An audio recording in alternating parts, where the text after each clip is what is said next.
Hi, good evening, everyone. Good evening, sir. Uh, okay, so we'll start with week five coding part today. And just to let you know, NPP will be held on 7th of November. Okay, held on and after like that. So the format and all those things will be sent to you guys soon. But yeah, so NPP will be on 7th. Okay, And sir, when will be the due date? yeah, everything will be informed to you guys. Most likely, it will be a Kaggle assignment, but it will be informed to you. Okay. And I hope Uh, you're, yeah, Vedant, please take. yeah, like what will be duration of it? Yeah, that's not clear yet. It will be informed when the format and what kind of things you can expect. With that, it will be told what there will be. Okay. What will be the due date, how much time duration will be given. Those things will be informed. Okay. Okay, sir. Yeah. I hope your quiz went well. And Pulkit, I think so, has uh, discussed most of the questions yesterday. Okay. Uh, Sir, so we'll, I have one coding problem, sir. yeah, yeah, please tell. With the CNN, like I have tried creating one thing. Like, can I share my screen, sir? Yeah, yeah, please share. Okay.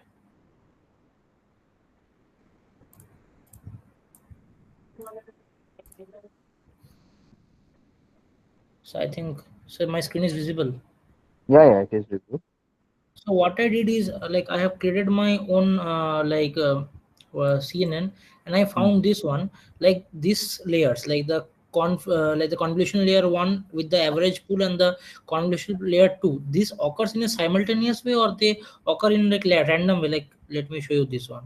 Like, this is the main thing which I have tried. Like, for the thing, it gave me series of things. I have just cut the things and paste over there. I want to know the Mm. flow actually. So most of the if you take the basic CNN, it will happen one by one. It occurs one by one. So after one layer, it will happen. Means next layer will happen, and it goes on like that. Okay, like So if the you have filter. written like I think so, con one, then first con one will Yeah, happen, then this one. average pool, then again This con 2, then again like that. Yeah, so whatever forward path you have written, first average yeah, pool, second average pool, it happens yeah. like that only. Like, I am talking about the filters. Like, filter one is going for the CNB one, then with the average pool, then with the CNB two, like this, or Yes, like eight filters at one, then next step eight filters, something like this. yeah, yeah, yeah. So it is a Like, sequential thing. actually, I am talking about the filters. How the filters are actually like eight filters at all they are using, then going to the second step, or they are using one by one. Like one filter for the CNV, then they are using that same filter for the average pool, then the Yeah, convolution pool they same are using. filter is being used one by one. Okay, okay, understood. Yeah, understood. Okay. So week five, I think so is about optimizers, right? So just let me open my notes once.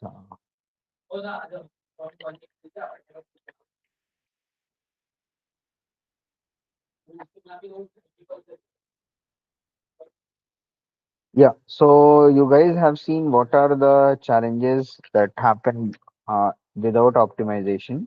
Then how does what is the goal of the optimization? So basically, it is the goal is to minimize the objective function, and objective function is finally the training error or empirical risk. And the focus is to perform well on the unseen data, which is the final goal, right? And so we there are three challenges in optimization: local minima, saddle point, and vanishing gradients. So you have seen what are those. After that, there are many first of all, you see the vanilla gradient descent, how the gradient descent occurs, and how are the gradients calculated, and how it is updated for the next. Like we initialize the value with x naught, and then iteratively update its parameters based on a formula that is xt plus 1 is equal to xt minus eta the gradient of f with respect to xt, and we will repeat it until a stopping condition is hit, right? And you saw the batch gradient descent, stochastic gradient. Puneet, you're sharing some screen or No, no, not yet. I'm just yeah. reiterating what are the things that we will Okay. cover. Then we had stochastic gradient descent, mini batch MBGD, that is mini batch gradient descent.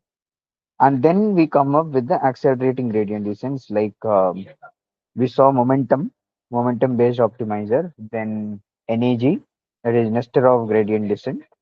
We'll see how they are implemented in the code base.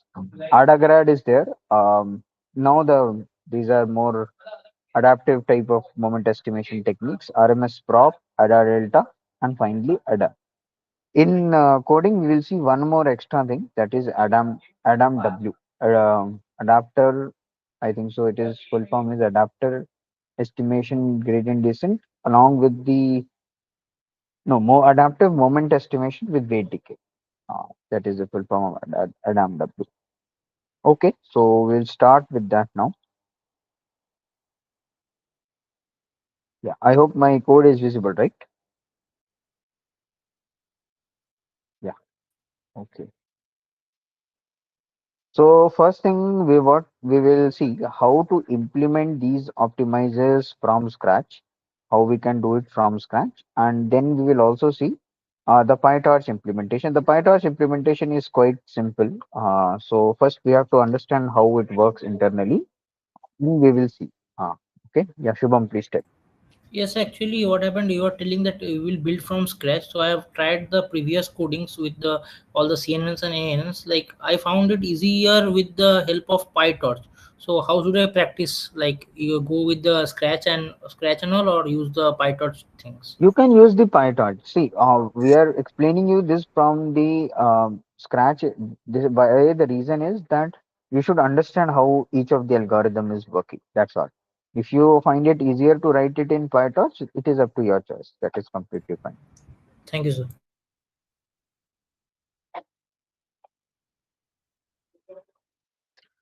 Okay, so yeah, let's start then. It is just connecting. Yeah, now it is fine. So first is the all we will see what are the normal gradient descent techniques. Okay, these are the so what we have done here is we have generated a synthetic data and we'll see how it is being done for the linear regression task.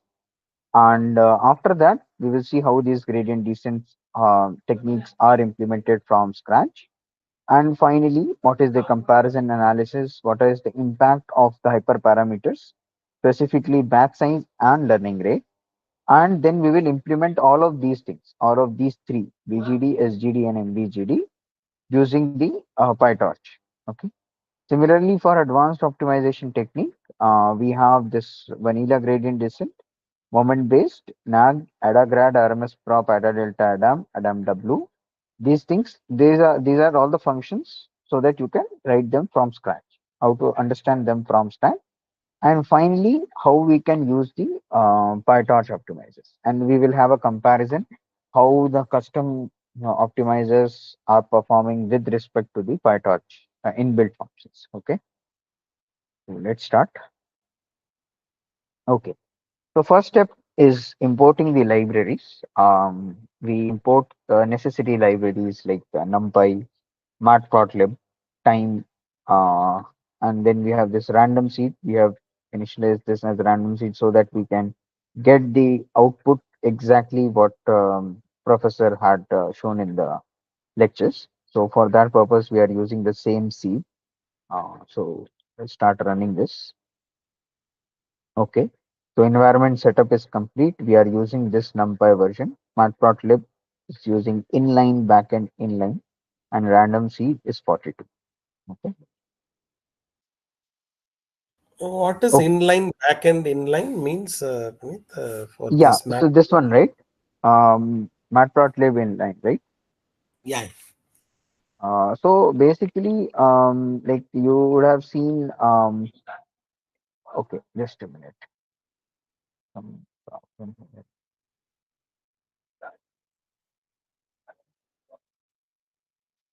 Yeah. So basically, we are means if it works as a kind of a dender helper function. Okay, so it works specifically in the IPython notebooks and environments, so that you can display the plots directly within the output cell of the notebook rather than opening in a separate window. So in most of the cases, when you do projects in MLP, in built itself, it uses matplotlib inline itself.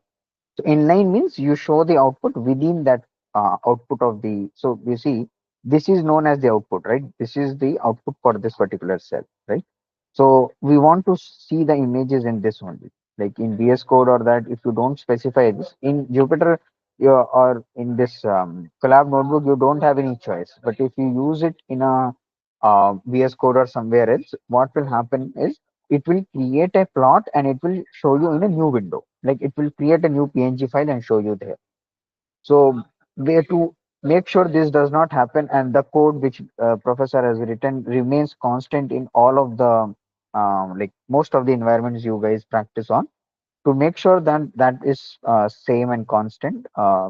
He has used matplotlib.in. I Thank hope you. that, Thank you. yeah. Thank you. Okay. Next is the generation of synthetic data for linear regression. So linear regression, if you remember, is what? It is nothing but y is equal to m x plus c, right? So c is the bias basically, m is the weights, right? And x is particular feature, and you get an output y. So this is your linear regression. So it is told that your true weight, that is value of m, is 3.5. Your C, that is true bias, is 2.0, and there is a noise, standard noise, which is has a value 1. Okay. Why we introduce the noise? Otherwise, your it will be, if you don't introduce the noise, this will become the cause of an overfitting kind of a thing. Okay. So to make sure that that does not happen and we get a reasonable good thing, to introduce that, we have used the standard noise. So number of samples that we will be using is 1000. It is informed that the x min and x max are 0 and 5 respectively. So now there is this random uniform thing that we are using, and we create our features, right? So we create our 1000 samples from x min to x max, and the number of samples is 1000. Okay? So this is a constant, this is 0, and this is 5. So this means that it is creating 0 to 5, some uniform random values. uh, these many samples are. Okay. How is the y defined? It is the true weight into x, right? So mx plus c, that is a true bias, and we add a noise, standard noise. So standard noise is, this is the standard deviation for this noise, that is 1, and it is a normal distribution, right? So it has some mean and some standard deviation, and these many number of samples we want. Okay, so it gets added to that. Finally, we have to reshape this. X is reshaped to -1 and 1 so that we get a particular vector, right? We need a vector of these values. So it will be kind of a, you can think of it like this. Okay, so to reshape that, we are using this. And similarly, Y also gets reshaped. Okay, so this data set generation summary is there. So let's run this. Sir, So it says the number of samples is 1000. So feature range is 0.02 to 5. Okay. And target range is 0.17 to 21.15. What is this? That is the value of y. Right? So ground truth parameters are given to me as we had previously defined. W is 3.5, bias is 2.0, and standard deviation for noise is 1.0. Okay. Now the data shapes, we have rechecked. This is just a recheck what we did with the help of this recheck, right? So this sir, is 1000. Yeah, please tell. sir, that column vector will be created or row vector be created by -1, 1? So what is 1000 comma 1? 1000 comma 1 means 1000 rows are there and one column is there, right? So we get a row weight. We get a column vector. Yes.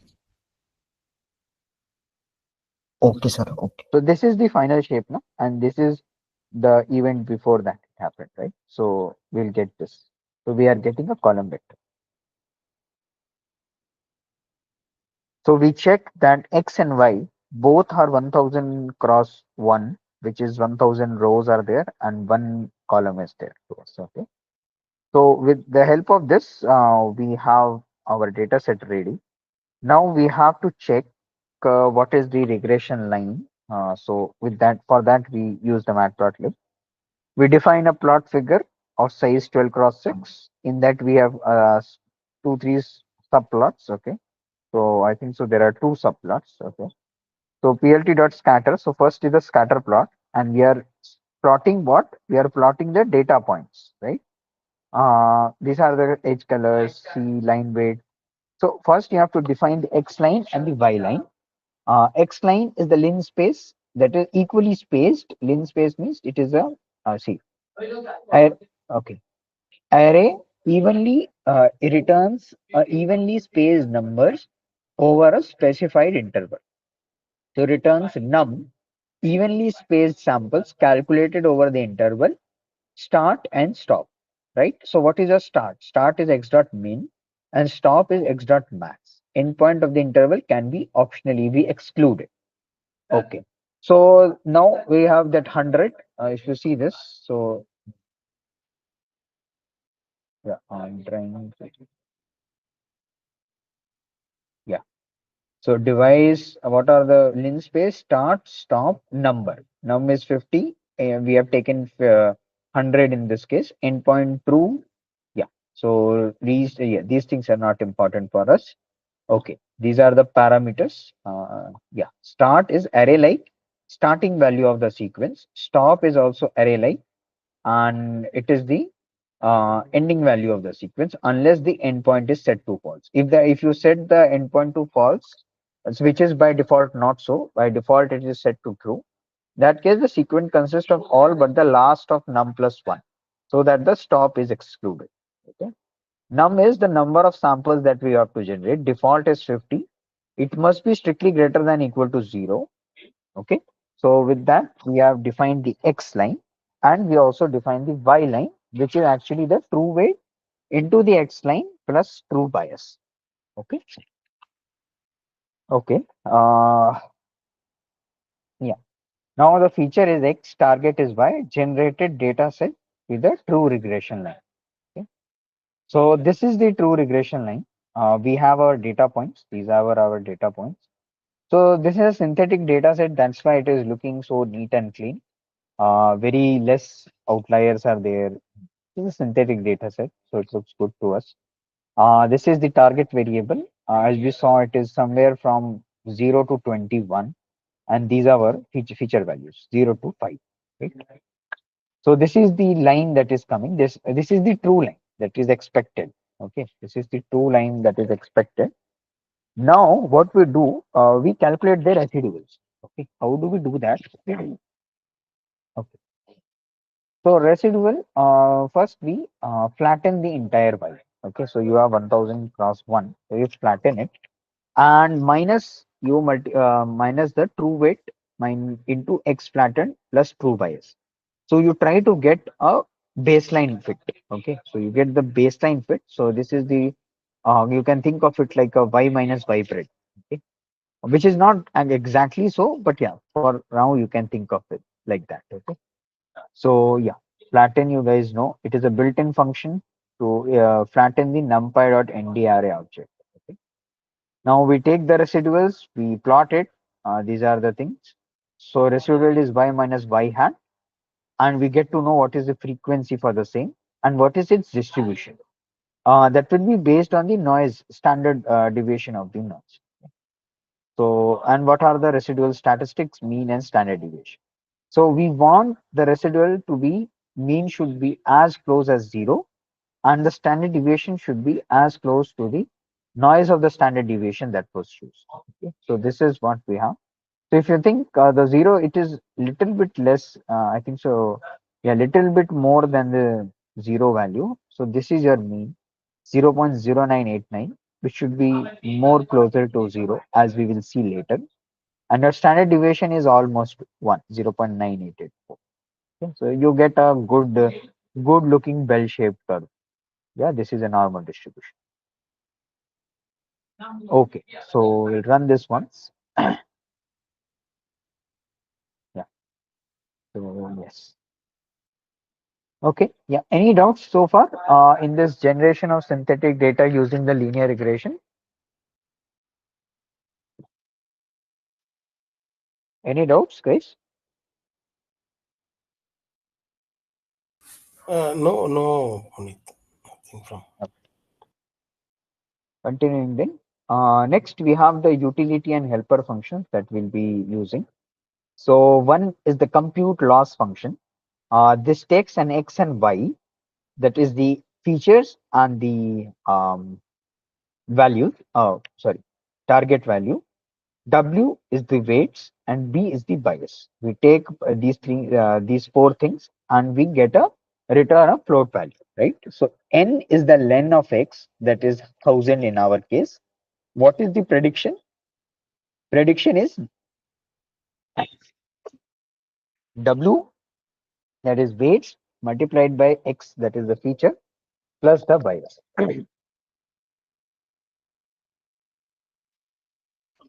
Yeah. So compute loss, I think so you guys can understand this is the mean square error, right? Mean square error.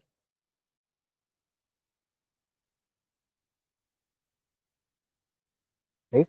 So we are taking y minus y hat, we square it and sum all of them divided by n. So this is the mean square error. We return the loss. So this is what the compute loss function is doing. Finally, we compute the gradients.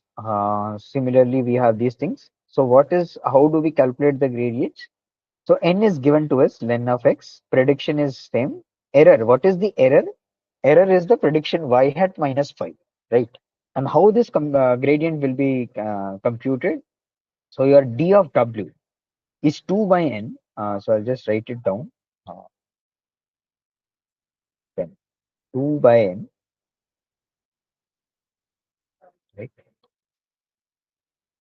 And then we have a sum over whatever error we had multiplied by the feature value. Feature value. So this is our d of w. We will see in detail how it works. And dv, that is the gradients for bias, that is 2 by n multiplied by np dot sum of the errors. Okay.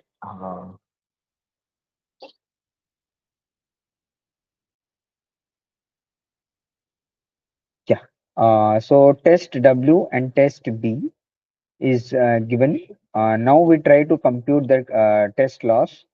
X of 10, we take the first 10 values and the first Y values using this test W and test B. So these are not the official values. These are just a kind of a thing that we are trying to make sure that we have written our whatever initial code that we have written is correct or not. So these are not your actual, these are the things that you have to actually compute rather than actually uh, like using this as a thing. We have to compute these things, right? We have to compute the parameters. So this is what optimizer will help us at eventually. Okay. So we compute some kind of a gradient. So we are just trying to check whether these functions are working correctly or not. So we are just doing that. Okay. So test DW, test DB. Again, for first 10 values, we compute that, and we also get to see what are the predictions. What are the predictions for this these particular first 5 values? So test loss, we get some test loss that is 76. We calculate the gradient, so it is working. At least we know that functions are working. If these would have been some absurd things, then we have to make sure that these functions, there is something wrong in this function. So you have to check. Okay, so now our data set has been created. Our utility and the helper functions are ready. Now we can start with the gradient descent techniques. Okay. Okay. So first is the batch gradient descent. So if you remember, this was introduced after the vanilla gradient descent, right? So basically, we take x and y values. There is a particular learning rate, and there are some epochs. Now, and everything, and it goes on a batch on batch basis, right? We take these many values, we send that, and it goes on for these many number of epochs. We will see how this training actually works. We will see here, but yeah, we'll go through this code how it works. So W and B has been initialized. Initial W and initial B, as you can see, if not has been explicitly mentioned, we will take it as 0. We will see in some of the cases, we will start with 0.5. As you would have seen in the lectures and previously discussed also. So the convergence of optimizers heavily depend on the starting value. You have to make sure that these values are properly initialized. Otherwise, it will have a hard time to converge them, right? So maybe in batch gradient descent, we are starting with 0. We'll see for other example how it works. Then we take the len of x into the value of n. Finally, we have a loss history. We calculate the loss histories for W and B. Okay. Start time. We want to time these things because, as I told you earlier, we have to take a comparison between how the custom made gradient descent algorithms work with respect to the PyTorch, right? So for that, we have this start time, time.time. If verbose is true, okay, batch gradient descent training starts. You have some data set size, how many samples are there, what is the learning rate, and how many epochs it goes on. Okay. So these are your compute gradients. If you remember, we computed the gradients earlier. Now, how do we update it? So update is very easy in the batch gradient descent. W is W minus whatever is their learning rate, eta, the gradient of weights, right? And the gradient of weight has been already been computed at this time. Similarly, your B gets updated. B is the bias. So B is equal to B minus learning rate into dV. dV is again what? dV is the gradient for bias that we have computed using the past formula, right? So this is how actually it works also, right? If you would have seen, x is more of like this, xt plus 1 is equal to xt minus eta and the gradient of whatever x. I think so. We are taking x, so we have x. So if you are doing with respect to d, then you have to take the gradient with respect to d, or if is it bias, then you have to take according. Okay. Finally, you compute the loss for each epoch. Now you see this is for each epoch that you are doing. Okay. You append that loss to the loss history. The W history and B history have to be appended separately. And finally, we print these things. Okay. And finally, what are the final number of parameters? What is the final loss? Okay. And it will return a dictionary. If you see, we had defined here, it will return a dictionary. What are the things that we are getting here? We get a value of W. We get the value of B that is computed by this optimizer. What is the loss history? It is the W history, weights history, bias history, how much time it took, and the method that we are currently using is batch gradients. Okay. So we have initialized this batch gradient descent. XY learning rate. This is the learning rate that we have chosen. Epochs is 100. Verbose is true, and initial W and B. So the initialization has been done as 0. Okay. Okay. And okay, now we'll just run this once. Just take a very less time. Since we have a very small data set, toy data set, that's why it is taking very less time. You will see in real life applications, it takes much larger time than what you see here. So I hope you guys know that. Okay. So now let's see what has happened here. The training got completed in let's say fraction of seconds. And the final parameters that we received were 3.6. If you see, the true weight was 3.5 and the learned is what you are getting is 3.6614. It is very close. If you do the minus and you get the error, this is your error. Bias is also 2, learned is 1.5548. Your error is 0.445. Okay. The final loss, because of these, so final, these are the final parameters. Now, based on that, if you remember, we had this compute loss function, right? So based on that, we get this final loss. Okay. And you see, there is a huge jump here. Okay. So first epoch, after the first epoch, the loss reduced from 95 to 3. And now after that, it is just slowly adjusting. Otherwise, the major thing happened only in 20 epochs. Within 20 epochs, it had learned what actually this data set was. Okay.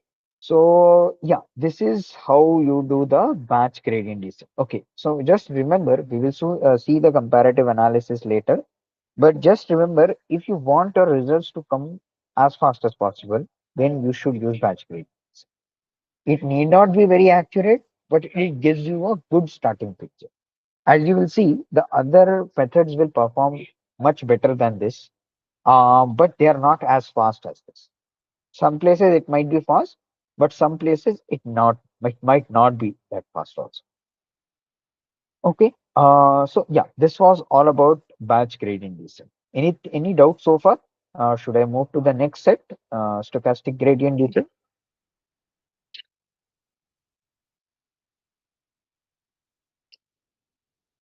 Everyone clear? Yeah. Very good. May you please show the code once more?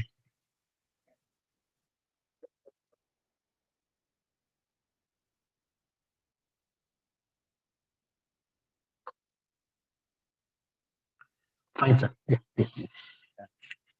Okay, some message was here.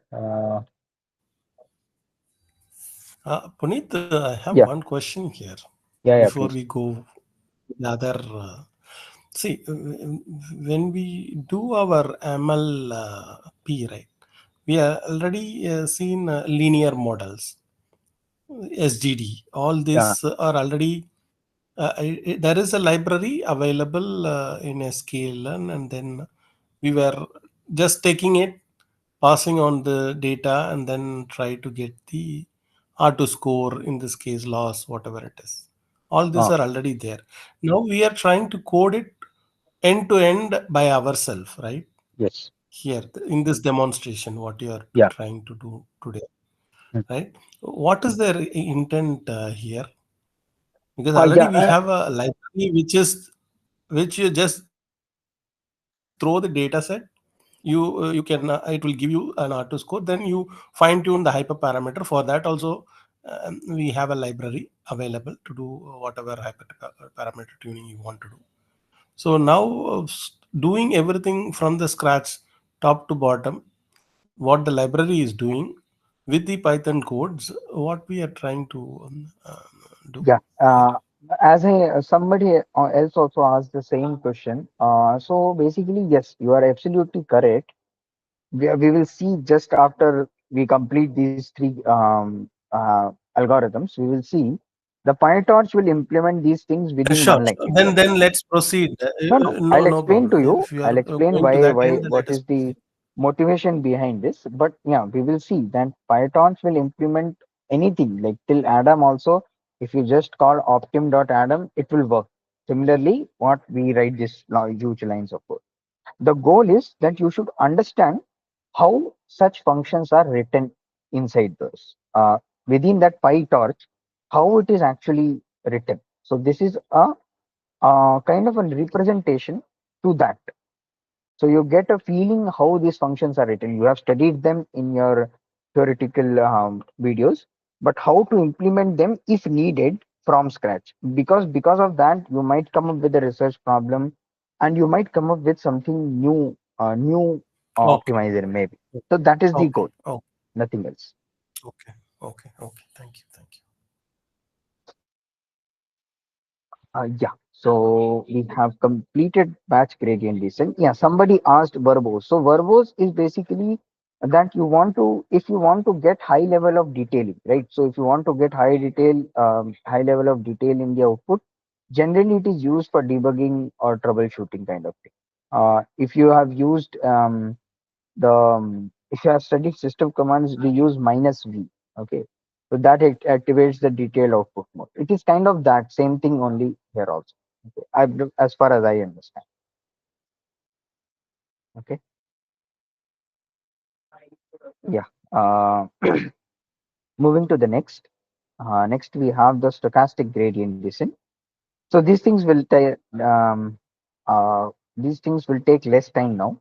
So we have x, y, learning rate, epochs is there, initial w, b is there, verbose is set to true, and we have a log interval that is 100. So these things are same, right? Iteration count. Yeah, iteration is something new, but yeah, these things are same. We are keeping the w history, we are keeping the loss history, and weights and biases, right? So now we just so now you have to do the stochastic gradient descent. So just that this particular algorithm part will get changed. So now for I in indices, we compute the xi's and yi's. So what is I? I is from that particular to I plus 1. So if you are calculating for 0th, then you are taking 0th and 0, comma 1. You are taking from till 2, then that means it is 0 to that particular range. Okay. So similarly, you compute the gradients and finally you multiply it with the learning rate, reduce it from the original value and get your updated value. In the same way, how the stochastic gradient. I think so. We have the stochastic gradient update rule here. Just try to show you. Yeah, just give me a minute. I'll change my screen. Okay.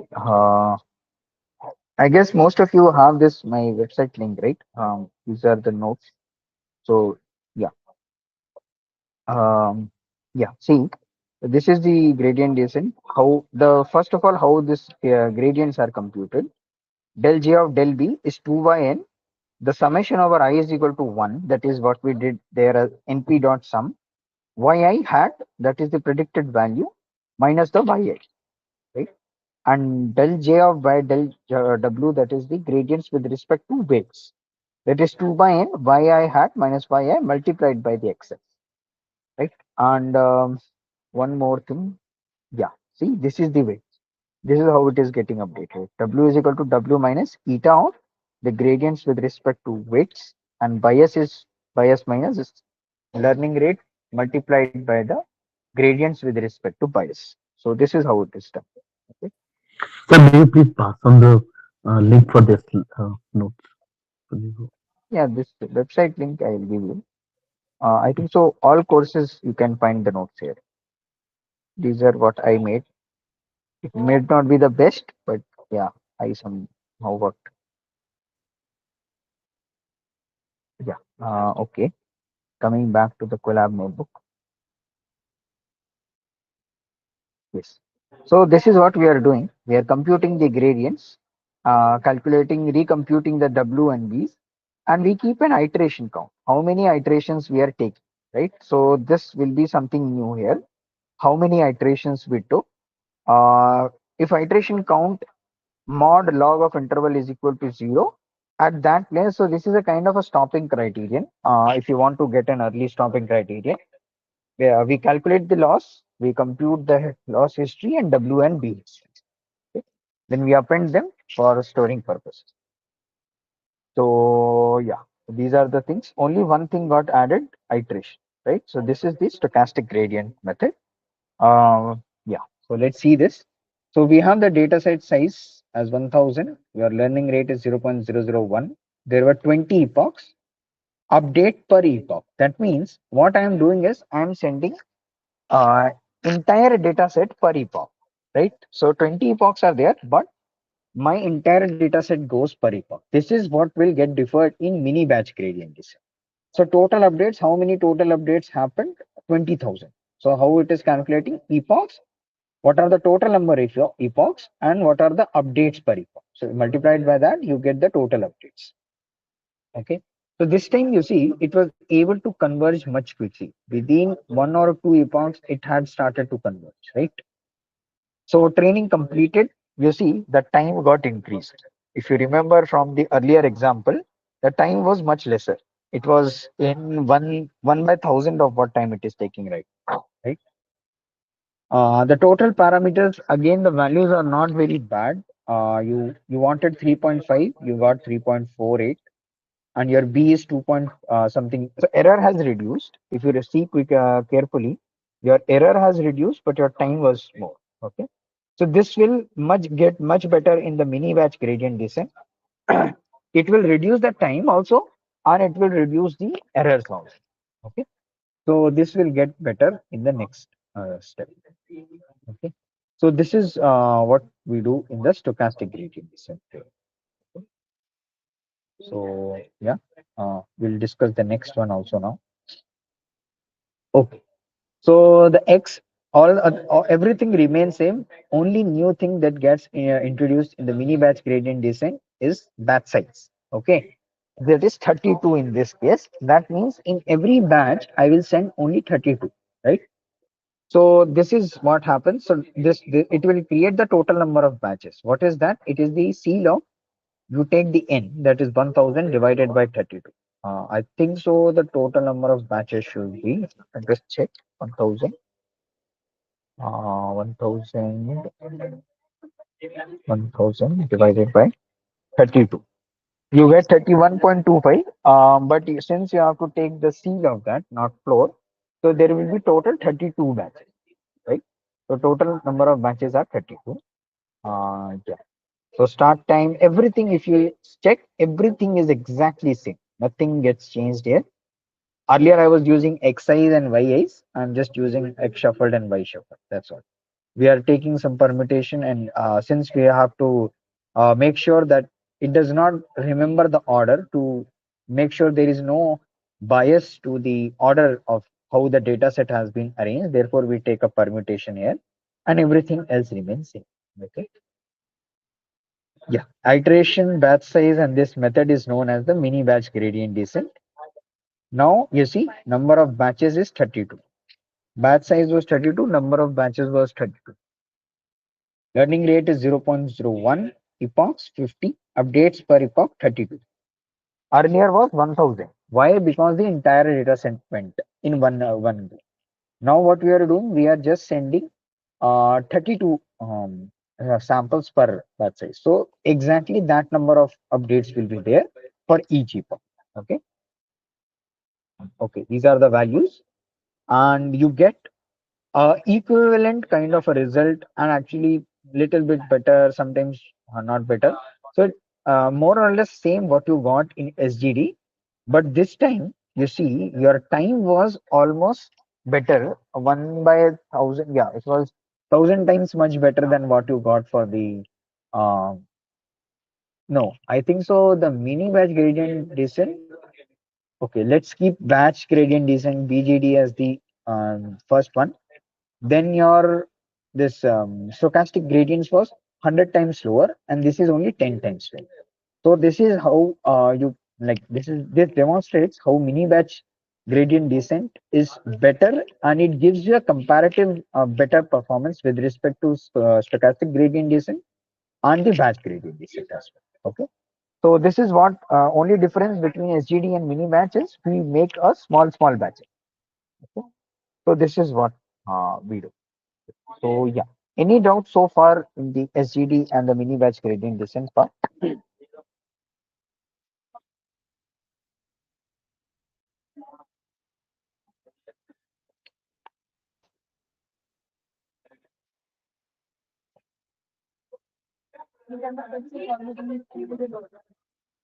Those. No? Okay. Okay. Now we move to the comparative analysis. I'll just run this cell once.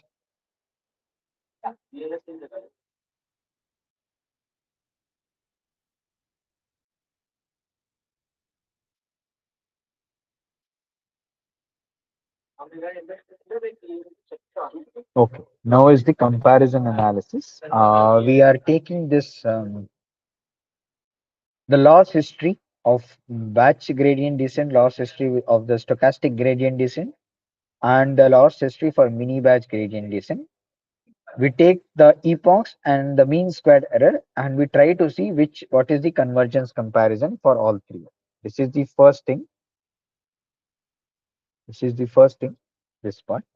So I think so. There are four plots there. Yeah, four plots are there. So we get 2 cross 2, and figure size is 16 cross 12. So based on that, I said this. And next is what is the W history, B history. So this was the entire loss history. These are the histories of weights and biases for all three of them: batch gradient descent, stochastic, and mini batch. And we mark them with respect to the true parameters. What are the true parameters? That is the W and the true bias. That is 3.5 and 2, I think so, respectively. And it will also give you how these parameter space trajectories were updated. So it will kind of keep of a track. It will form a kind of a track how these things got updated across the epochs. Okay. Okay. Next is yeah. So yeah, this is the update step. How the gradients got updated for the weights, and I think so. Last one is the update step for the bias. So we take the based on B history, we are checking how much update happened for each particular value. Okay, so we run this. Okay, as you can see, the loss convergence. If you remember in the batch gradient descent, we started from somewhere 93 or something like that, right? And just within 20 epochs, we reached the value 1, right? And but the stochastic gradient descent and mini batch gradient descent was not that higher values. It started with 1 or 2 itself, and it finally converged to a better value. Okay, and mini batch actually converged within 50 epochs itself. Okay, now these are the parameter space trajectories. If you see, these are your true parameters. I'll just point out here. So these are your true parameters. I think so. You can see this. And this is how it goes. Stochastic gradient descent is more smooth. These are batch gradient gets updated and it stops here. It does not even go till up till here. And your this mini batch gradient descent oscillates a little, but it reaches the point finally. And stochastic is not like it reaches that place, but it takes time. It's more of a slow kind of a process. Okay. So this is your space trajectories, how the each of the optimizer, how the parameters are getting achieved. And finally, we check whether we achieve the weight parameter convergence and bias parameter convergence or not. Okay. So I think so. Batch gradient descent, uh, it went above, but it is trying to come, but it is almost parallel. So I don't think so. It will converge ever. Stochastic gradient descent went towards the weight parameter much easily. And the mini batch gradient descent, this is the green line. It also within little bit that time itself, around 2022 epochs, it started to converge. Now the bias parameter, the batch gradient descent was not able to converge at all. Stochastic and mini batch, it went above, and I think so they are in a parallel line with respect to this. So I think so they are almost saturated now. They are not more likely to come at this side. Okay, so this is what we see. And finally we get some key observations. So the batch gradient descent is smooth and we have a monotonic decrease in loss. Stochastic gradient does do the convergence, but it is highly noisy and there are a lot of fluctuations. Okay. The on the other hand, if you want to get the better of both the worlds, then you should use mini batch gradient descent. It is balanced. It is smoother than SGD, but it is faster than BGD. That is the batch gradient descent. Okay. So remember that batch gradient descent takes very less time. Stochastic gradient takes too long time, and this is a smooth, like kind of a sweet spot for both of them. Okay, so these Here, are the this batch gradient, there is no batch, right? no, it Only is just a mean, name yeah. is there. Hmm. Name is there. Name is there, the batch gradient descent. Why I will show you. Um, there is no such thing as batch. You can think of this as the vanilla gradient. Yeah, I understand that. Only thing Yeah. is we don't have any batch, No, but we nothing. still call it as a batch Yes. gradient descent. Mini So it is a and kind then of a mini batch. vanilla gradient. I think for me, mini batch is the real batch. Yes, that is the major. Name Yeah, yeah. because we define a batch there, and the epochs we have two loops for doing things. One for the epoch, one for the batch in the batch number of batch and Yeah. update. Okay. Gaurang, you are correct, but the main thing that we are trying to see here is that within a specified limited number of epochs, how are they performing? If you run it through infinite epochs, then obviously everything will try to converge. It will very finally it will converge somewhere.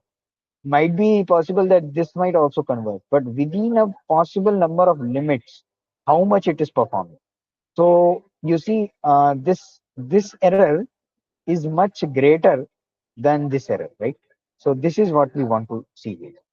We are not trying to achieve the convergence here, right? And I think so. In real world practice, you guys won't even do this. You will just call the optim.atom and you will just move ahead for the optimizer part. But yeah, for course part, we have to study. Okay. Next is the comparison data. This is a kind of the entire pandas kind of a data frame that you will see. You have the loss, you have the weight, you have the bias. What is the weight error? What is the bias error? Training time and total updates. So it will give you that. Okay.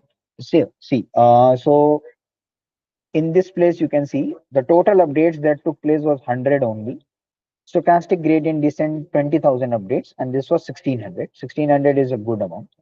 Training time, this is 0.006, this is 0.05, that is almost 0.06, but this is 0.3, which is much larger, stochastic gradient descent. And your loss is comparable almost for these two values. So your first two decimal places is almost same, right? For stochastic gradient descent and for the mini batch gradient descent, for at least the first two decimal places are same. After that, they tend to change a little.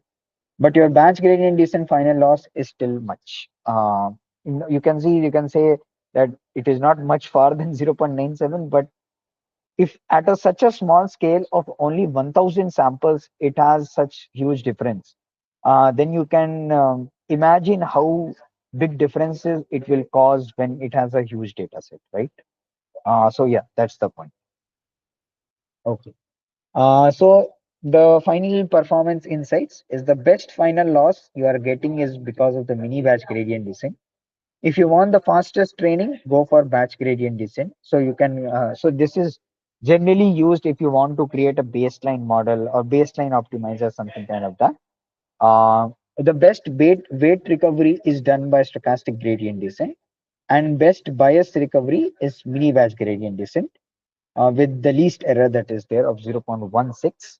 So in all, you can think that mini batch gradient descent is the best. Okay. So this is the speed up analysis with respect to batch gradient descent. How slower it is, right? It is not how faster it is, how slower, or maybe how faster it is. I don't know. Uh,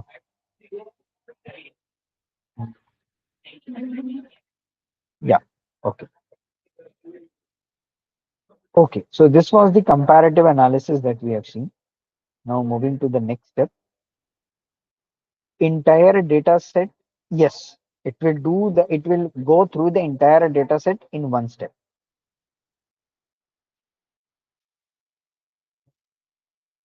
Okay. Next, there are two things left. We will see the hyperparameter Turing, two things in the batch size and the learning rate sensitivity analysis. So let's start with the batch size. So if you remember, in our example, we have taken the batch size of 32, right?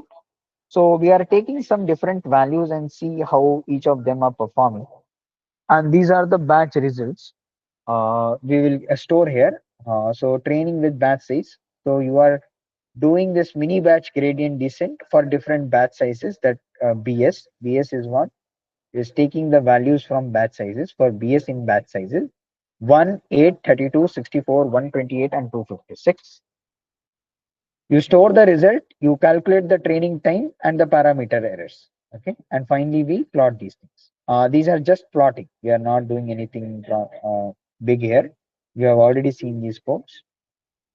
So Okay. here hyperparameter means you set the hyperparameter, you run another loop, right? Changing the parameter Yes. and So then you see, okay, by this is seeing the the view for for which BS. parameter it gives better result. Yeah, yeah. So as you see, this for BS in batch sizes, na? So this is running a kind of a loop, right? So if it is running a loop, that means that it will go on till how many values are there in this part, right? So it will work till that much. Okay, so let's see how their plots are formed. Just a minute.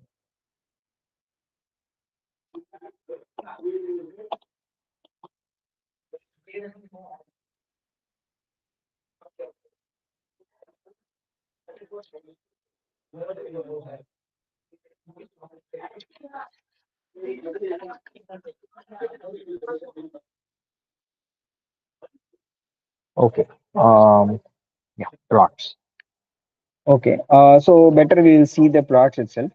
So these are the batch sizes, and you see batch size of 1 has a lot of noise, while the batch size of 256, it has a very smooth curve. Okay.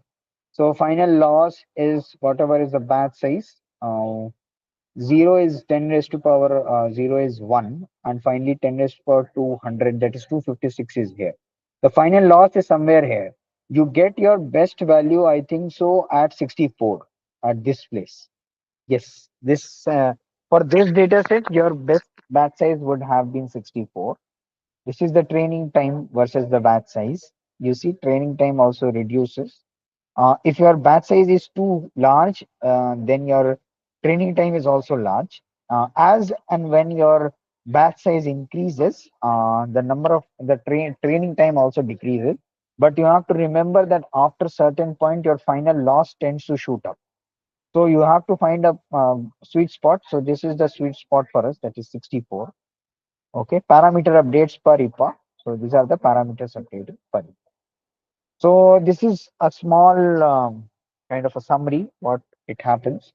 So batch size trade-off. If you use a smaller batch size from 1 to 32, the updates are frequent. Generalization is better, means it does well on the unseen data set. Why? Because there is a lot of noise, so it helps you to escape the local minima from the local minima valley. But the per epoch time is slower. That means more number of iterations, the training time will increase, and your gradients will be noisy. If you see in this example, where the gradients are very noisy, right? It is lot of inconsistent. Whereas in large batches, your per epoch time is faster. Your iteration decreases. That means your training time gets better. You get a stable gradient. That is, you will get a smoother curve, and you have a better hardware. So you are using GPU better to parallelize and use a concurrency kind of thing. So that's why batch increasing the large batches is better, and it may converge to a sharp minima. Uh, in some cases, it is quite possible. So it will not have a good generalization. Okay, and it requires more memory. Okay? So this was the trade-off analysis for batch size with respect to mini batch gradient. Okay. Next is the hyperparameter tuning. That is the sensitivity analysis. Okay. Now we are playing with learning rate of different things. One is the 10 raised to power minus 4. This is 10 raised to minus 3, 10 raised to minus 2. This is 5 into 10 raised to minus 2. And this is 5 times speedier than this, I think so. And finally, you have 10 raised to power minus 1. That is 0.1. So you are doing this hyperparameter tuning on this batch gradient descent. Let's see how and well it performs. So we'll just run this. We are just checking the plots here. And you see, the convergence is better in this particular case you are getting a good convergence at, I think so, 0.01 is looks the best. You can see yellow is performing much better here. It almost reaches zero very easily. Yeah. The true parameters, if you see, if you are so then eta when eta was 0.001, that is stands from -4. It didn't even, I think so, reach the true parameters. And if you have a small size, like bigger size, sorry, bigger size, then you see this is the convergence. It is trying to diverge, but it is oscillating. This proper word is oscillating. It is oscillating to reach this place. And green is more, you see, it goes very smoothly. Eta is equal to 0.05 or 0.01 is optimum here. So too small, if your rate is too small, the convergence will be very slow. It might be possible that it might get stuck in the plateau and it requires many iterations, right? And if you use an optimal range, then you have a good balance of speed and stability. You have a reliable convergence. And if it is too large, as you saw in the example of this 0.1, you see there's a lot of oscillation around the minimum. So there is a possible thing that it might diverge and the training is unstable. So you have to use this optimal range. Okay.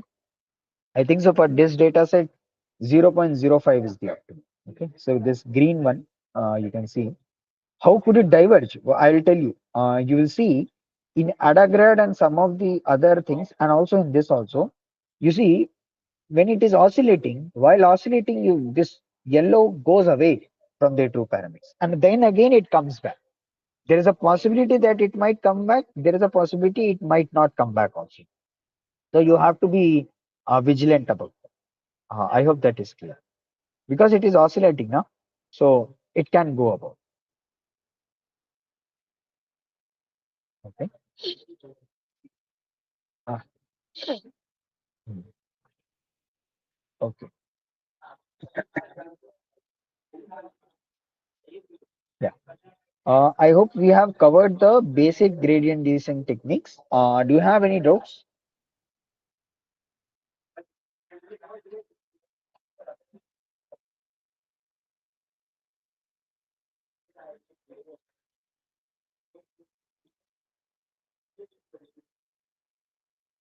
Yeah, Gaurang, the problem is that in the stochastic gradient methods, I don't think so. There is a methodology to stop them.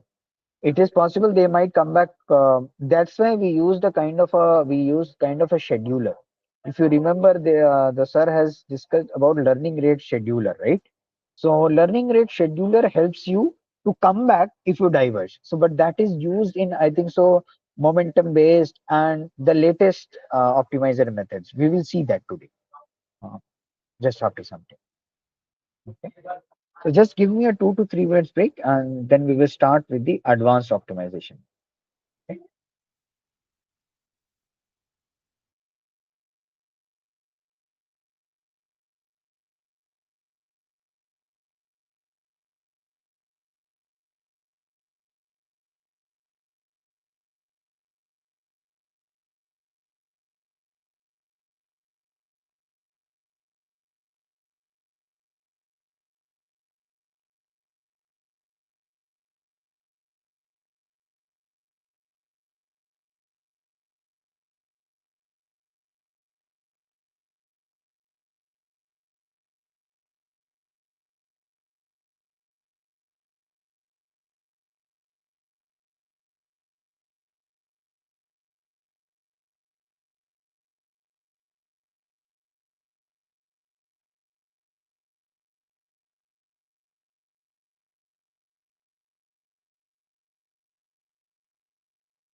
Yeah, let's continue. I think so. I forgot one thing. The implementation of these things have not been covered in the PyTorch, so we have to do that first. So we have the CUDA available with us. Well, just run this once. Yeah, CUDA is available. That is true now. PyTorch version is 2.8.0. Okay. Now, what we are doing, we had used them into from a NumPy vector, right? So we have to first convert them into a tensor. So we convert them into a tensor xtorch and ytorch, and then we finally define this linear regression class that inherits from the NN module, base class for all the neural network modules. Okay. And finally, this is a linear thing. So that is 1 cross 1. And the forward pass is also linear. So it will just go one layer is there, nothing else. This is the model architecture. You can see here. So input features is 1, that is X, and the output features is 1, that is Y. Bias is true. That's why your equation becomes as Y is equal to MX plus C, right? So the initial parameters, there are some initial parameters. It is taking this for no other reason. Can be randomly initialized. We are not thinking that much. Okay. So linear dot weight tensor is 0.7, bias is 0.83. Now we have this training the PyTorch model. Okay, we have the model x comma y. There's a input, and we will convert this into a data loader. We have a batch size, learning rate, epochs, and optimizer we are using is stochastic gradient descent. Okay, so data set tensor data set x comma y. We have converted into a tensor data set as you saw earlier. This part, right? After that, we are using a data loader. The shuffle is true because during the training we keep the shuffle as true so that we don't have a bias towards any position. And function that we are using, loss function, is the mean squared error loss. So right now what it will do, it will use this SGD. Since it is optimizer name is SGD, we'll go into torch.optim.sgd. The what are the model parameters? It is weight and bias, and we have a learning rate. I think so. It has not yet been defined. We will define it during when we call the function, right? And yeah, it will run for so many epochs. I think so. We have not defined that also yet. Yeah. So we calculate the predictions. This is the forward pass. We calculate the predictions based on the batch of X, particular batch of X that we are using. Finally, for that corresponding batch of Y values, we calculate the loss for using this loss function, MSCE loss, using our predictions on the batch Y. We zero out the gradients. If there are any accumulated gradients, we zero them out. We calculate them backward. We propagate the loss using the back propagation method. And optimizer step dot step, that means it will update those parameters, right? And finally, after each epoch, this epoch loss will be computed. Okay. And finally, we calculate the average loss and we see what is the training time, those things. And we finally see what is the weight and bias that it gets. Okay. So it is doing this, that it is doing a batch gradient descent, stochastic gradient descent, and a mini batch gradient descent. Same thing that we did earlier. Okay. Just that we are doing this now in PyTorch. Okay. It will just take 2 to 3 minutes. No, not 2 to 3 seconds actually. Batch GD loss started from 136, went down till 0. Again, in stochastic gradient descent, it started from 5, went to 0. Mini batch also started from somewhere 20, but it went to 0. Now we will see what is their, how the plots are there. Okay.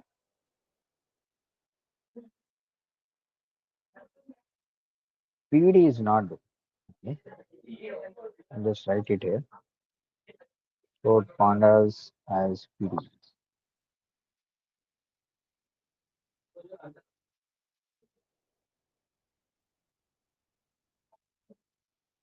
Yeah, now it is done. Okay, so you can see the weight, most of the things that what we did manually in PyTorch, the values are almost equivalent. If you see, somebody said that the batch gradient descent, the bias will never converge, but it seems to converge in the PyTorch methodology when we use its function. And SGD is almost equal. The weight parameter is also almost equal, but this the manual one was giving a bit extra value for the batch gradient descent. The training time, as you can see, the PyTorch is taking a huge amount of time, and manual is very less. I think so. The code we wrote was much more optimized than what the optimizer in PyTorch actually uses, and I think so. We should use T4. T4 we are already using. So better the GPU, the things will get faster. So then there are some concepts like parallelism and concurrency which you can imply to make your training much more faster. Okay. So this was a detailed thing that we have seen now. Uh, how to code the optimizers. So in actual use, what you will be using, I think so, if you ever use, will be this. But yeah, if some of you are interested in doing the research and those kind of problems, for those, it is good to know how this optimizers are actually defined and how they work internally. Okay. So this was the normal optimizers. Now we will move to the advanced optimizers.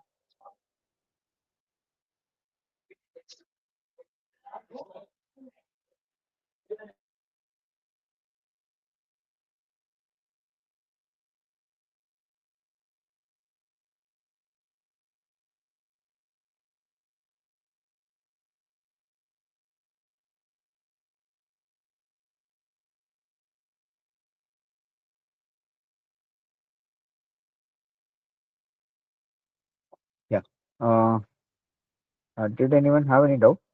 So somebody say huge dump in the training time for PyTorch. No specific reason. It is just how internally this SGD has been defined in PyTorch. We can't do much about that. That's why when you use PyTorch and the computations are generally performed on GPU. On CPU, it will take much more longer time. Okay, so generally it has been GPUs have been optimized to work for PyTorch. So no such specific reason. Okay, just the data set was of that kind, nothing else. Okay, okay. Let's start with advanced optimization now. So we have the environment setup. So these things I'll skip now. So these things have been covered already. Yeah. So we have our T4 this ready with us. So environment is ready. So now we'll go through each one of these gradient descent methodologies. What are the different kinds of, we have seen the gradient descent methodologies above.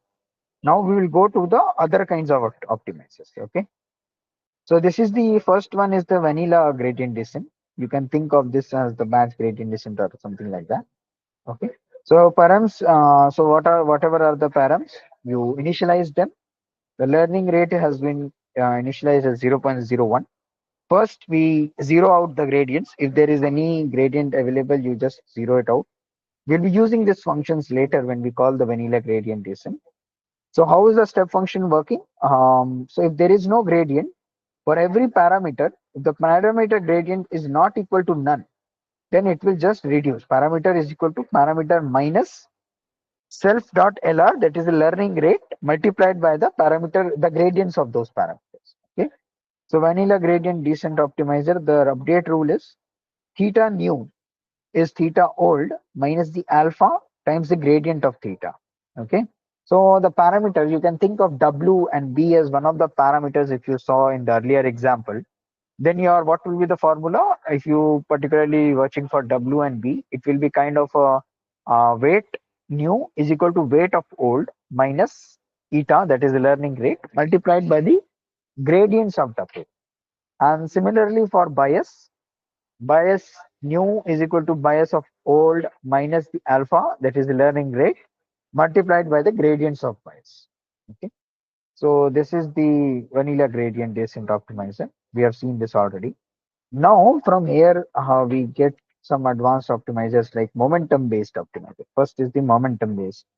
So if you remember, the momentum based introduces a new parameter known as the momentum, right? So we have defined that, and similarly we get this velocities.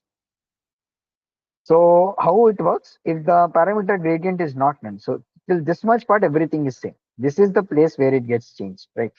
So first we have to calculate the velocity for each index, right? So how it is calculated? So momentum multiplied by the velocity of the particular this particular element plus the gradients of the parameter. And finally, the update rule is same. Parameter is equal to parameter minus self dot LR multiplied by self dot velocities, the current velocity. Okay. So this is the new thing that came. Okay. Now this velocity in itself has this parameter gradient. Earlier parameter gradient was here, right? So this is the momentum based optimization. Okay. Is there any doubt? I hope I'm not going too fast. Yeah. So if you have any doubt, you can stop me anytime. Okay. Moving ahead then. Next we have this Nesterov. This is Nesterov accelerated gradient descent. Okay. So is it little fast? Should I slow it down?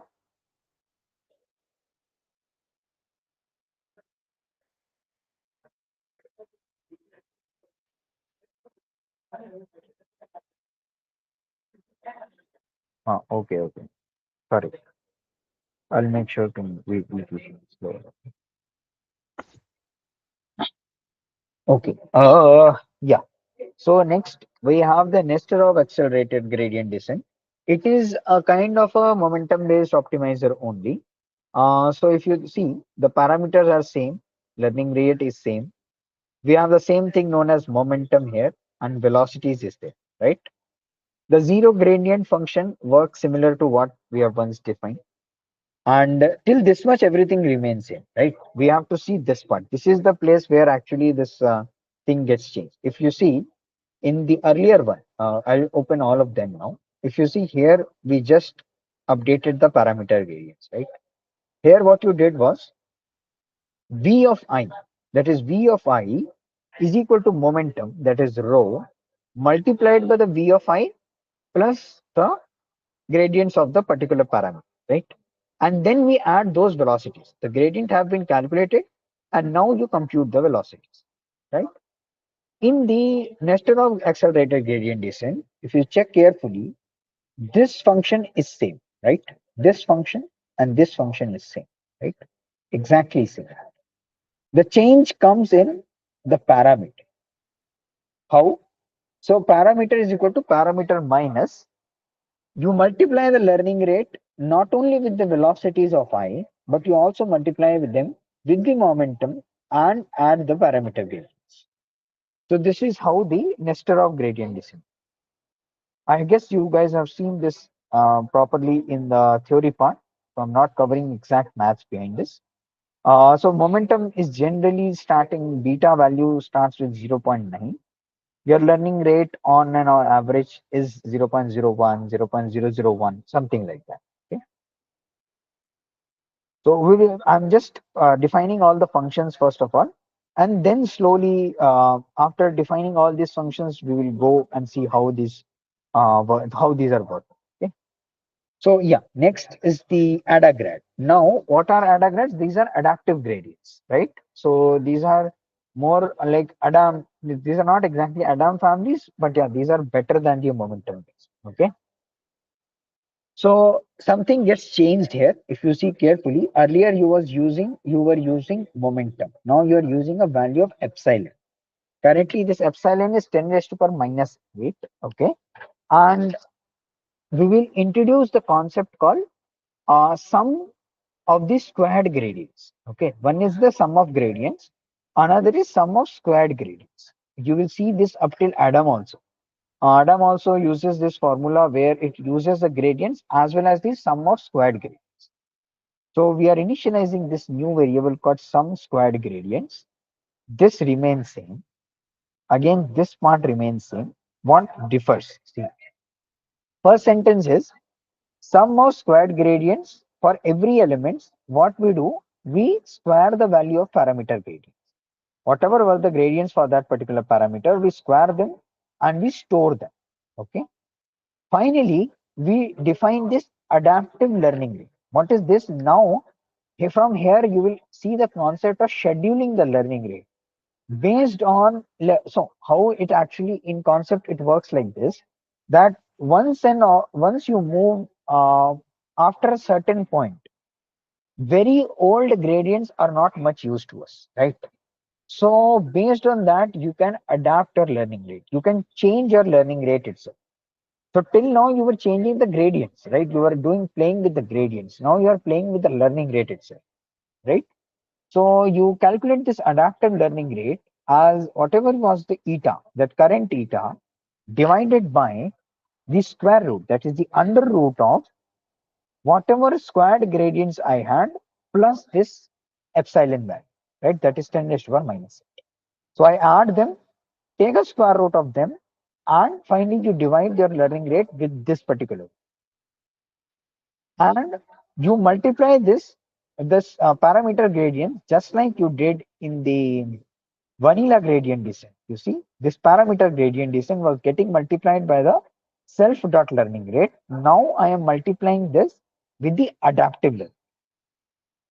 Is the difference clear till whatever we have studied so far? Vanilla gradient descent, momentum based optimizer, Nesterov accelerated gradient descent, and ADA grade. Is these things clear to everyone?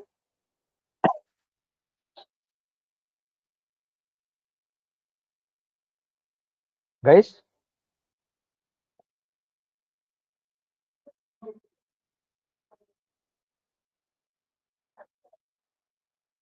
Guys, am I audible? Ah, you're Yes. audible. Okay. I thought somewhere everyone has slept. I really slept. Mm. Actually, it is for us. We have only two parameters: one is learning rate, and the other one is our Three parameters. Three parameters. gradient, right?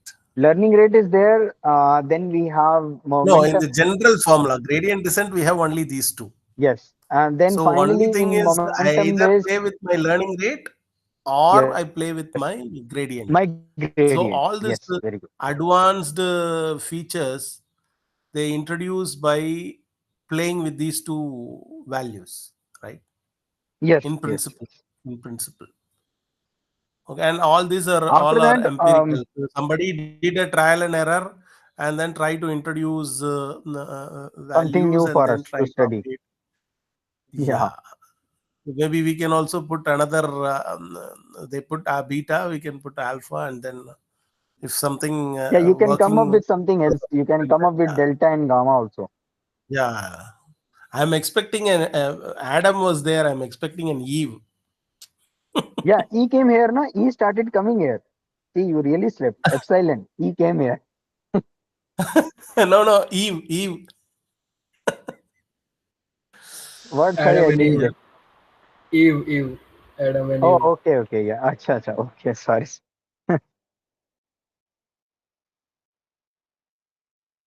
Okay. Let's proceed and finish this. Yeah. So only thing that you have to remember, we are playing with learning rate and gradients. In momentum based things like in NAG and momentum based, you will get a new learning rate, the new variable known as momentum, and now you get another variable called epsilon. Okay.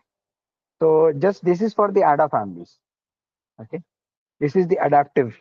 Adaptive means when you are saying adaptive, you are adapting the learning rate now. You are scheduling the learning rate to change as per your. Okay, this is what is done. Okay, moving ahead. This is RMS prop. RMS prop introduces one more thing called beta. Okay, so we had epsilon value. We have now a beta value. Squared average is there. Just like this was sum of squared gradients. Now we have a squared average. You will see how it is being used. We have epsilon, we have beta, and learning rate. We already have the parameters. That is fine. So till this much, everything remains same. Okay, this part is same. Now, first of all, how you calculate the squared average? So you are multiplying this by beta. Beta multiplied by the squared average plus 1 minus self of beta, that is beta. Okay, self dot beta is beta only. So beta multiplied by squared average, and you sum this up with 1 minus beta multiplied by the squared of the gradients. So this is how you get the squared average. Okay, this is some weird formula, but it works like this. Adaptive learning rate. Finally, you get the learning rate square root under root of squared average plus the self dot epsilon. I would guys refer you to the notes once. I think so. This is getting entangled now. Um, yeah, accelerated. So we have nag here. Okay. Yeah, somebody said something. Sort of running average. Yeah. Running average only. Coming there. RMS prop, right? Yeah, see. For ADA grads, square gradients are stored over the entire history. Okay. Now, what you saw earlier was that during the ADA grad, eta, the concept is eta over the time reduces for all the parameters, right? And whenever you are doing the LLM training or you are doing frequent updates, we need to make sure that the learning rate also changes. Okay. After some certain point of time, your history, based on your history, your learning rate should change. So what your ADA grad was doing, that it was taking in case all the history of all the gradients. But RMS prop is different. We are exponentially weighting the moving average, and the window also changes, right? So for ADA grad, squared gradients are stored over the entire history. In RMS prop, we use the exponential weighted moving average, EWMA. I think so. It is kind of that. Okay. So now you check the formula. ST is gamma ST minus 1 plus 1 minus gamma. So gamma is beta here. Okay. So gamma multiplied by whatever your squared average is of previous element, 1 minus lambda, that is 1 minus beta, and then you do this element wise multiplication. This dot, if you remember, sir has explained that this is a um, element wise multiplication. And finally, yes, xt This plus is 1 is not dot xt minus. product. No, not dot product. It is element wise Yeah. multiplication. Hmm. Xt plus 1 is xt minus eta divided by st plus epsilon. Then again this element wise multiplication with gt. So what is RMS prop? RMS prop is nothing. Whatever ADA grad was there, you just bring a new concept called forgetting mechanism. Means you think it like this way. After a certain point, let's say after 10,000 updates, what value is your first update now? Okay, it is not much value, right? So based on that, your window should move ahead. So this is where your beta is helping you. Okay. So yeah, this is yeah. I'll again come back to the. I think so. This made things much clearer rather than the code base because code is sometimes we don't know what we are doing. Okay? So this is the formula that we have implemented. Okay. Next is the ADA delta. Okay. ADA delta is again we don't have things like we had earlier. I don't think so. We have a learning rate also here. A learning rate is also like somewhat gone. We will calculate it here itself. We have something known as rho value and we have the epsilon value. So there are two things that we have to keep update now, squared average and the updated average. Okay. So this is the RMS update rule, grad rule. We calculate the delta and based on that, we just update our parameter with the delta. Let's go back to the notes again, how it is being done. Yeah. So yeah, this is the place where you remove this eta. So there is no such thing as learning rate now. We will now update the eta. So eta does not have a significance here, right? So we will keep two things now, and it will be based on the past parameter updates. Okay. So two variables are there. ST is there, and your change in XT is there. Okay. So your algorithm uses a decay rate. You can think of this as rho. This is your rho. So this is same. If you see carefully, this and this formula is almost same, right? Instead of gamma, I'm using a rho. Now using the same thing for the previous element, how the updates happen for my previous element, I will change my current element. So this essentially works as my eta. This is working as my learning rate. Okay, we don't have an explicit global learning rate. Based on the previous parameter update, I will update the current, right?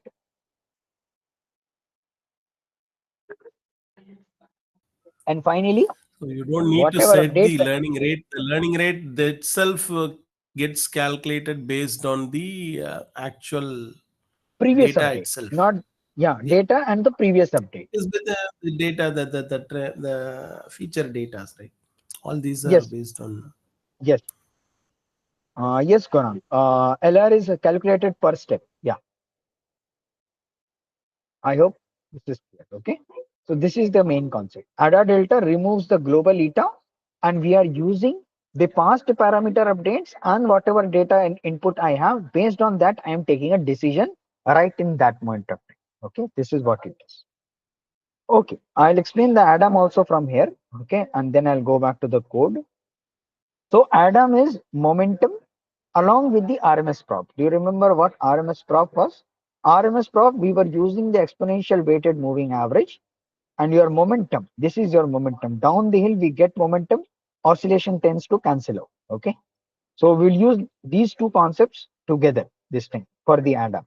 And Adam is the most commonly used optimizer. Uh, think so you would have seen in code snippets also where Sir has used in the previous examples also. We directly call optim.adam, right? So yeah, this is the most preferred. So what Adam is doing, it can keep tracks of the past gradients. How? Because of this momentum, and it calculates the moving average for the past squared gradients. That is from the RMS prop. So we keep the point of this velocity also. This velocity is coming from momentum beta one, whatever beta is. So there are two betas now. Okay.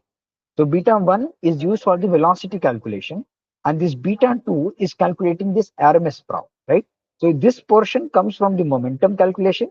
This portion comes from the RMS prop. Okay. You identify what you correct the biases for VT and ST, and finally you update it using again the eta. Eta has come back again. Okay. So these are the commonly used values. We'll just go back.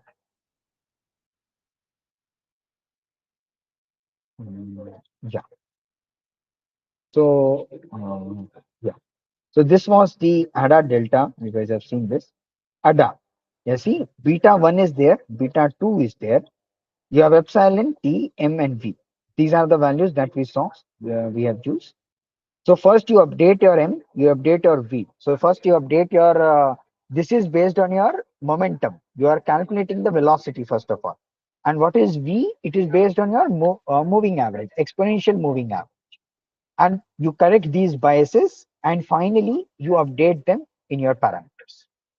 You make sure that you add this epsilon value so that to avoid any biases. Okay? So this was your Adam.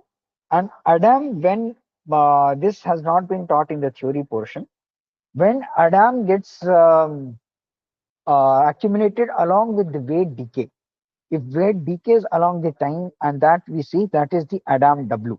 Okay. So nothing much change here. Only difference is you calculate the adaptive update. Earlier you were not doing this adaptive update. I think so. Adaptive update was there. Yeah, adaptive update was not there in Adam.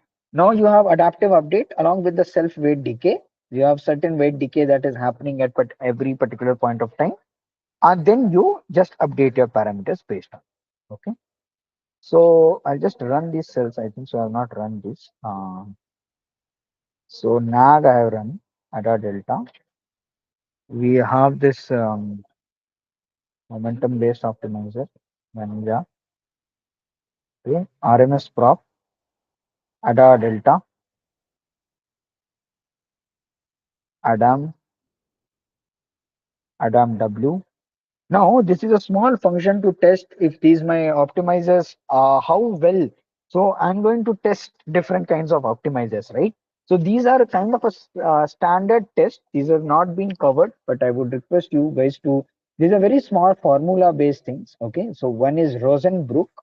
So that is 1 minus x square whole square plus 100 times y minus x square ka whole square, right? So it is a whole ka whole square. Okay. So this is the Rosenbrock formula. Then we have a Bailey kind of thing. So it has some parameters. You need not know why it is done. It is specifically we are using it right now to test the optimizers, whether our optimizers are how well they are performing in the trajectory. Okay, so this is what we wish to test. So these are the functions. I would request you guys to check this carefully. What does this mean? Okay. Next, we will see how this trajectory is tracking. Okay, so we have x and y. We have initialized with certain values. Zero out the gradients, calculate the loss, propagate the loss, and finally you update those values, right? So that's why we keep this trajectory. We'll use this trajectory to make a path, right? And we finally optimizers dot step updates the steps. Okay, so we will now plot them. This is just a comparison for, I think so. This is first is the optimizer trajectory. Next is the loss convergence. Okay. Why it's not running? So this is a def. Okay. So we have defined everything now. Let's move ahead. Yeah. So this is a vanilla gradient descent, momentum optimizer, master of optimizer, ADA grad, RMS prop, ADA delta, ADAM W optimizer. These are your optimizers. So we are using two things right now. We will see on a Rosenbrock equation and on the Beetle, whatever was the second one, we will see that. Okay, I'll just run this. Just take 2-3 minutes. Yeah, very good. So yeah, we have our results with us. See, so this is the Rosenbrock. I think so. It will show you. So all of them. Yeah. So another important thing why we use this Rosenbrock and this Belay whatever equations were there. So we are trying to make a comparison study here, right? We are trying to do a comparison analysis. You will see in future courses that it is important that we judge things on equal level, right? Obviously, some of them have beta, some has a value rho, some is using epsilon, some is using adaptive learning rate, some other have a constant learning rate. So how do we test them? For those kind of things, we try to use some already studied objective functions, which is this Rosenbrock and Beale, whatever it is. So this is the final position that we are getting. So this is for vanilla gradient, momentum, Nesterov, how and well it performs, after what time it gets converged. And this is for the loss convergence, which is, so I think so, this is green. Green is the vanilla gradient descent. I think so loss has gone into minus. And this is momentum. This also went into somewhere into minus. But all others almost saturated within, I think so, 0 and between 10, right? So this is the loss convergence rate for them. Similarly, we have this for the belay as well. Yeah, the final loss, you get something. These are the type of graphs we get. These are final values that we are getting. Yeah. So now the final thing that is important for us, we have seen all different things. The important thing for us is how we use this in the PyTorch optimizers. Okay. So we are using a small sample data, again a synthetic just mere, yes, it is just a mere a math operation, netting. We have arbitrarily chosen, yeah, because sir has chosen. We are just replicating him. So we don't know the reason why he has chosen, but yeah, this is for sure that we tend to evaluate different kind of things on a similar scale. To assess that, we need to have some kind of a metric, and these are the like academically proven metrics. So we are using. I hope that's okay. Dara. Okay. Okay. Now we have a real world example. So we have this make circles thing. Okay. I'm making a circle, and there are a lot of circles here, and we have this X tensor, Y tensor. I convert my X data, Y data into a tensor. Then my strain size is 80%, 20% is the test data. Let's see how this looks like. Okay. Okay. You remember why you started with optimizer, right? Because you wanted to do a classification for a non-linear data set, right? So for that purpose, we are using this concentric circles. So this is a kind of a data set I mean. So data set has been created. Training samples is 800, test sample is 200, input features is 2, number of classes is also 2. So you see, these are the two classes, right? Now you want to, so this is why, if you remember, your story came from perceptron and you've entered into neural networks. Why neural networks there? Because of the usage of these optimizers. Optimizers were able to give a proper classification for the non-linear patterns as well. Whereas perceptron was limited on this, it was able to work only on the linear classification, right? So we have this data set ready with us. We define a small non-linear classifier. I'll show you what is the architecture. This is a sequential architecture. So first is the linear. Input features is 2. Output features is 64. Then you perform a ReLU. Batch normalization 64. Okay. Momentum is 0.1. Linear, again ReLU, batch normalization, linear, ReLU, batch normalization, linear. And finally, your output features is also. This is the total number of parameters. This is our just a custom neural network that we want to test. Okay. Now, this is the criterion cross entropy loss because we are doing a classification problem. Therefore, we work on the cross entropy loss. Okay, we have our train losses, we have defined everything. Yeah, so vanilla gradient descent, moment optimizer, Adam optimizer, Adam W and RMS. Okay, these are your custom optimizers. So let's see how it works. So it will work fine only. Yeah, training this test accuracy is 0.98, train is 0.9.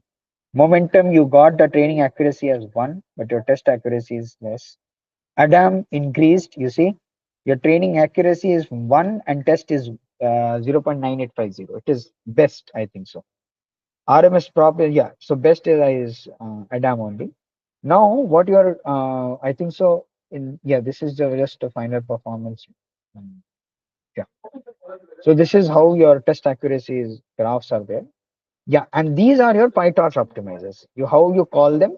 So you see SGD within SGD, if you make these things, the function is SGD only. Within that, you have different kinds of parameters to make them a special kind of SGD. You can make a mini batch, you can make a batch gradient descent, you can make the momentum based, you can make a Nesterov accelerated gradient descent, and those kind of things. Finally, you have this AdaGrad, RMS prop, Ada delta, Adam, and Adam W.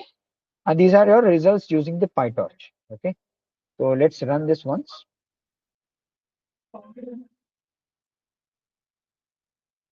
PyTorch, Nesterov, I think so. This is so far the best.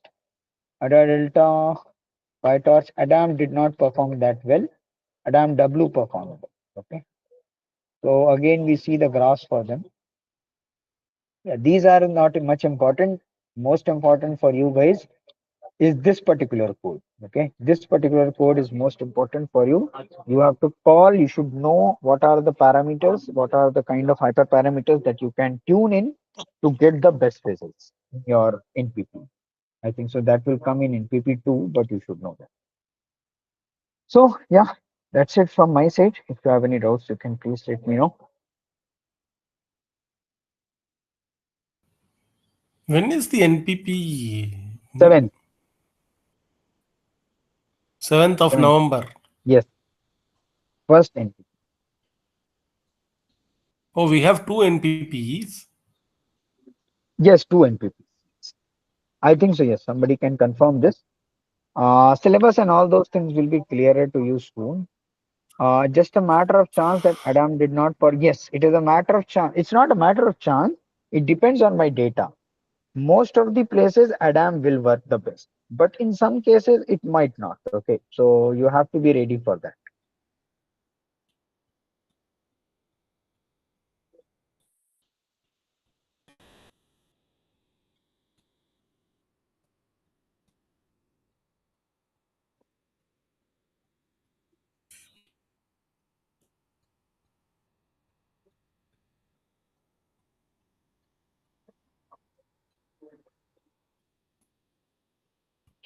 Okay, guys, no other doubts. Then I'll close the session then for today. Thank you. Yeah. Thank you, everyone. Have a nice day. Thank you. Thank you. Thank you, sir. Thank you.